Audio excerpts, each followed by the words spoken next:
आशा पारेख को हिंदी सिनेमा की jubilee girl कहा जाता है। जाहिर है आशा पारेख ने लगातार कई हिट फिल्में दी थी, तभी उन्हें ये जुबली गर्ल का खिताब हासिल हुआ था। आशा जब अपने फिल्मी करियर की पीक पर थी तो कुछ लोगों ने उन्हें हिट गर्ल कहना शुरू कर दिया था और शायद इसी वजह से आशा पारेख की बायोग्राफी का नाम द हिट गर्ल रखा गया होगा। आशा पारेख जी की जिंदगी की कहानी हम पहले ही आपको बता चुके हैं, लेकिन आज हम आपको आशा पारेख जी की वो अनसुनी कहानियां बताएंगे जो हम पहले नहीं बता पाए थे। पहली कहानी। आशा पारेख ने फिल्म बाप बेटी में बाल कलाकार के तौर पर पहली दफा काम किया था। इनकी दूसरी फिल्म थी आसमान और इस फिल्म में भी ये बाल कलाकार के तौर पर ही दिखी थी और आसमान ही वो पहली फिल्म भी थी जिससे महान संगीतकार ओपी नैयर साहब का करियर भी शुरू हुआ था। वैसे तो ओपी नैयर साहब आसमान फिल्म से पहले भी फिल्म इंडस्ट्री में एक्टिव थे और फिल्मों का बैकग्राउंड म्यूजिक तैयार किया करते थे, लेकिन आसमान वो पहली फिल्म थी जिससे ओपी नैयर साहब as a independent music director introduce हुए थे। दूसरी कहानी। साल 1957 में आई फिल्म आशा में आशा पारेख ने भी काम किया था। उस वक्त आशा पारेख की उम्र 15 साल हो चुकी थी। इस फिल्म में वैजयंती माला और किशोर कुमार ने लीड रोल निभाया था। इस फिल्म का कुछ हिस्सा कलर टेक्नोलॉजी में भी शूट किया गया था, जो कि उस वक्त भारत में नई आई थी। आशा पारेख, जो कि वैजयंती माला की बहुत बड़ी फैन थी, वो इस फिल्म में काम करके बहुत खुश थी और वो इसलिए क्योंकि इस फिल्म में आशा पारेख को वैजयंती माला के साथ एक गाने पर डांस और एक सीन में कॉमेडी करने का मौका मिला था। तीसरी कहानी। जैसा कि हम सब जानते हैं कि मुख्य हीरोइन के तौर पर आशा पारेख जी की पहली फिल्म नासिर हुसैन की दिल दे के देखो थी, जो कि साल 1959 में रिलीज हुई थी। हालांकि पहले ये लगभग तय था कि दिल दे के देखो में साधना को कास्ट किया जाएगा, लेकिन किस्मत ने ये फिल्म आशा पारेख जी की झोली में डाल दी। ये फिल्म रिलीज हुई थी ठीक उसी दिन जिस दिन आशा पारेख जी का 17वां जन्मदिन था, यानी 2 अक्टूबर 1959 को। और इस फिल्म यानी दिल दे के देखो से ही संगीतकार उषा खन्ना का भी करियर शुरू हुआ था। उषा खन्ना ने इस फिल्म में शानदार म्यूजिक तैयार किया था, जिससे खुश होकर प्रोड्यूसर शशाधर मुखर्जी ने उषा खन्ना को आशा पारेख की एक और फिल्म हम हिंदुस्तानी का म्यूजिक तैयार करने की जिम्मेदारी दी, जो कि साल 1961 में रिलीज हुई थी। चौथी कहानी।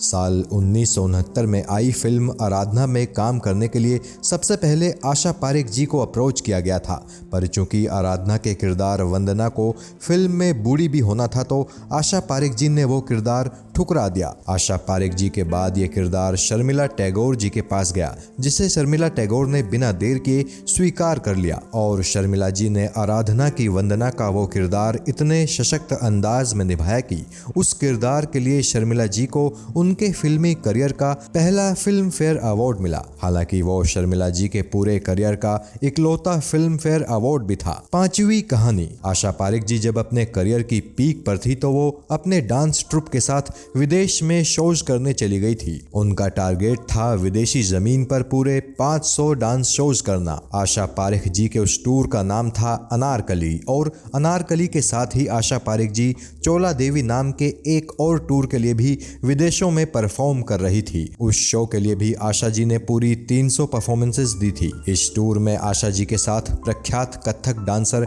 गोपी कृष्णन जी भी थे। आशा जी ने और 300 परफॉर्मेंस इमेज ऑफ इंडिया नाम के शो के लिए भी दी थी और साथ ही आशा पारेख जी ही पहली भारतीय महिला थी जिन्होंने न्यूयॉर्क के लिंकन सेंटर में डांस परफॉर्मेंस दी थी।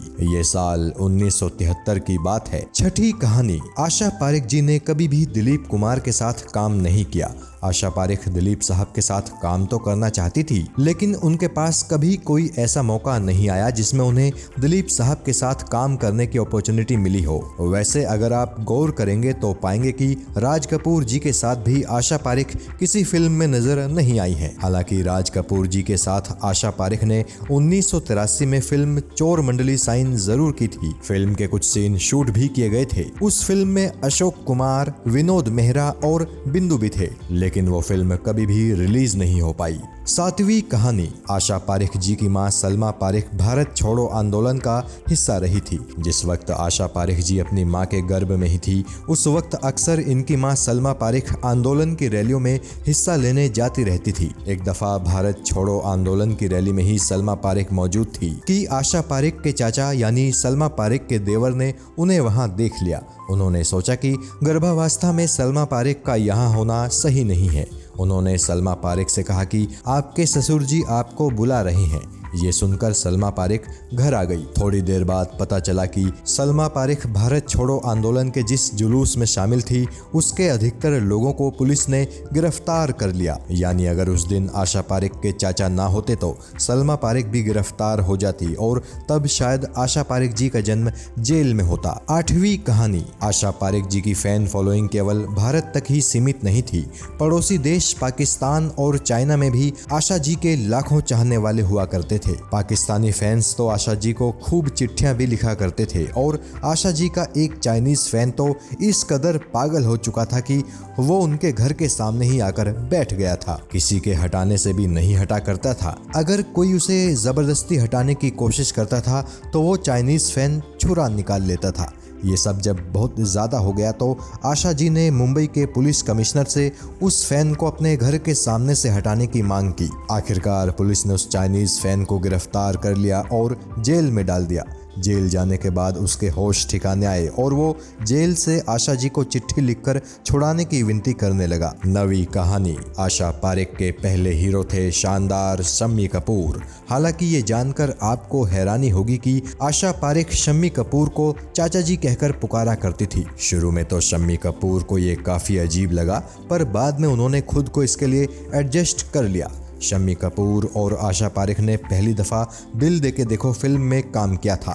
हालांकि पहले शम्मी कपूर इस फिल्म में वहीदा रहमान को कास्ट कराना चाहते थे, जबकि प्रोड्यूसर शशाधर मुखर्जी साधना को लेना चाहते थे। लेकिन डायरेक्टर नासिर हुसैन के कहने पर इस फिल्म में आशा पारेख को कास्ट किया गया था। 10वीं कहानी। आशा पारेख को अपने जीवन में कुल एक दफ़ा film fair best actress award मिला है और वो भी साल 1971 में आई फिल्म कटी पतंग के लिए, जबकि 1969 की चिराग के लिए आशा पारेख को film fair best actress award का नॉमिनेशन मिला था। 1976 की उधार का सिंदूर और 1978 की मैं तुलसी तेरे आंगन की फिल्मों के लिए आशा पारेख को film fair best supporting actress का नॉमिनेशन मिला था। साल 2002 में फिल्म फेयर ने आशा पारेख को लाइफ टाइम अचीवमेंट अवार्ड से सम्मानित किया था। साल 2020 में आशा पारेख को दादा साहेब फाल्के पुरस्कार से भी सम्मानित किया गया था।